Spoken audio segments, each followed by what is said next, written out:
আজকে পরম পূজ্যপাদ শ্রী শ্রী বরদার বাণীকে পাঠ করব। শ্রী শ্রী বরদা বলেছেন, চোখের জল দুই কারণে পড়ে, বৃত্তি প্রবৃত্তির দান্দাই এবং পরমপিতার জন্য। ভক্ত কখনো নিজের দুঃখ কষ্টের জন্য কাঁদে না, তার চোখের জল আসে পরমপিতার অফুরন্ত দয়ার কথা স্মরণ করে। নিজের জন্য নিজের স্বার্থ সিদ্ধির দান্দাই কাঁদলে মন সংকীর্ণ হয়ে পড়ে। ভক্ত নিজের দুঃখ কষ্টকে দুঃখ কষ্টই মনে করে না, সে ইষ্টচিন্তায় ভরপুর হয়ে থাকে। সে জানে যে ইষ্ট স্বার্থ প্রতিষ্ঠা করার জন্যই তার জীবন।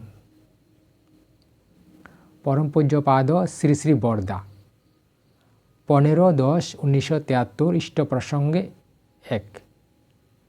বন্দে পুরুষোত্তমম।